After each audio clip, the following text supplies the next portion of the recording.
Assalamu alaikum, my dear students and viewers. Today we'll have a brief introduction to world literature. So we will see what is meant by world literature, what is the significance of this course, as you know it is being offered in Pakistani universities, and lastly we'll see what is the range of this course, which is called world literature. Let's have the introduction. The term world literature was introduced by Johann Wolfgang von Goethe. He used the word world literature in 1827. Goethe studied the characteristic features and interrelationships of different national literatures, the tendencies of their development and their achievements. He studied the works of famous writers which presented different literary phenomena of different historic periods. He claimed that literature should not be restrained by national boundaries. In 1894, the world saw the first book about world literature, The History of the World Literature. The world literature emerged because of the development of global economic and cultural relations. This global literary process was also caused by the rapid development of national literatures. In the history of world literature, we define several stages of its development, such as literature of Bronze Age, classical literature, early medieval literature, early modern, and modern literature. So this is how world literature was introduced to the world. Now let us have the definition. World literature is sometimes used to refer to the sum total of world's national literatures, but usually it refers to the circulation of works into the wider world beyond their country of origin, often used in past primarily for masterpieces of Western European literatures. World literature today is increasingly seen in global context. Readers today have to access an unprecedented range of works from around the world in excellent translations, and since mid-1990s, a lively debate has grown up concerning both the aesthetic and the political values and limitations of an emphasis on global processes over national traditions. So this is all about the definition, and this definition I picked from the website that is also mentioned there. And this definition explains or states that world literature means the literature around the world, and obviously it is important. And if we see, literature does have different things as its part and parcel. Like we can see the politics as the part of literature, we can see the aesthetic as the primary or vital part of this of literature, and same is the case with history. You know that history is also the part of literature. So what can we say? What is world literature?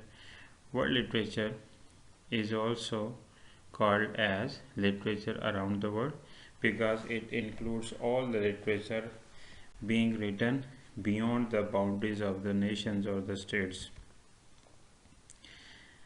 And obviously it does have inherent similarity.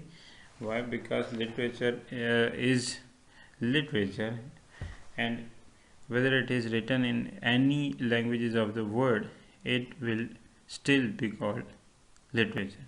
So there is inherent similarity in literature. Same is the case with world literature.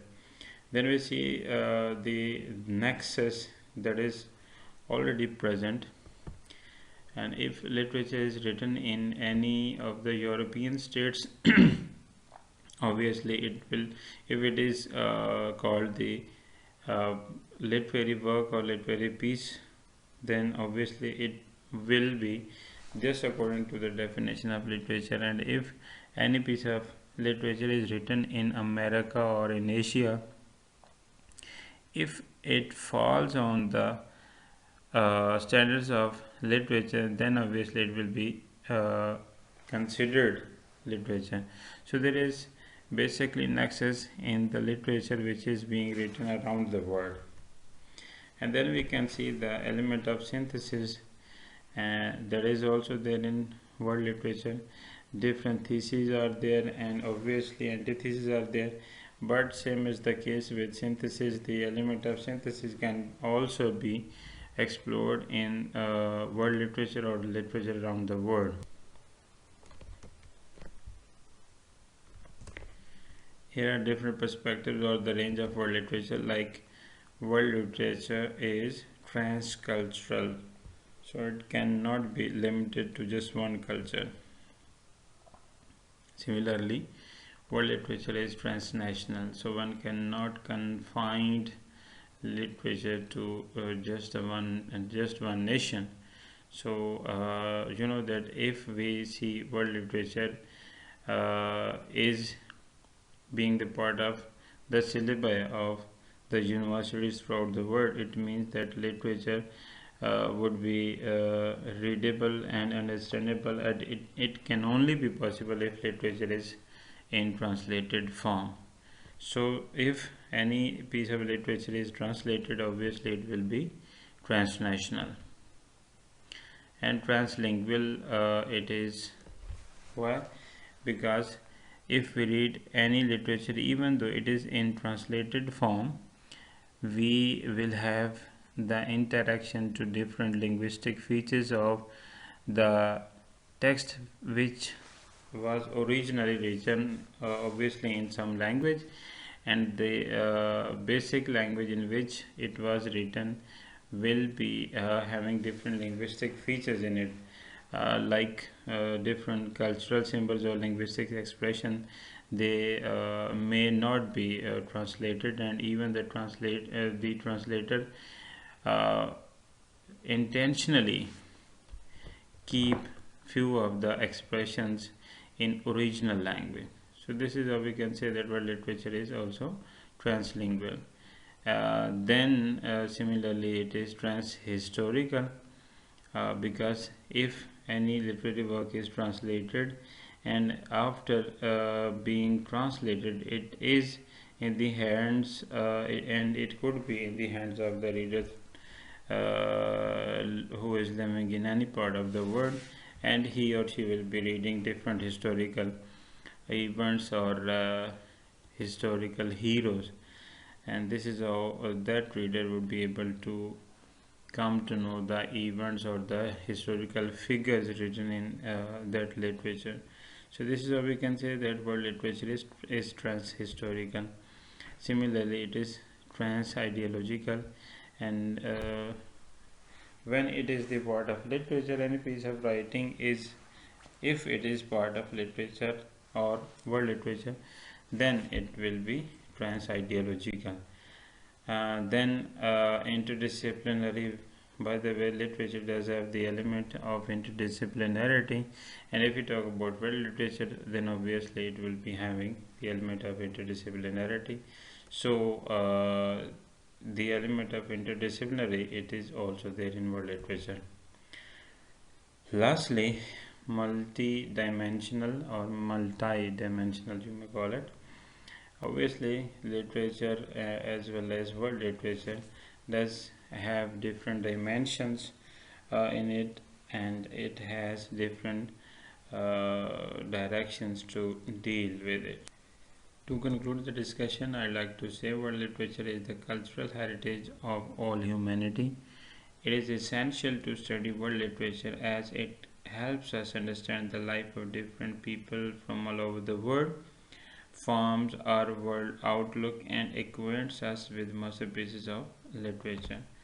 यानी अगर हम इस सारे discussion को conclude करें तो हम ये देखेंगे कि वर्ल्ड लिटरेचर बहुत अहम है, क्योंकि ये कल्चरल हेरिटेज है पूरी इंसानियत का।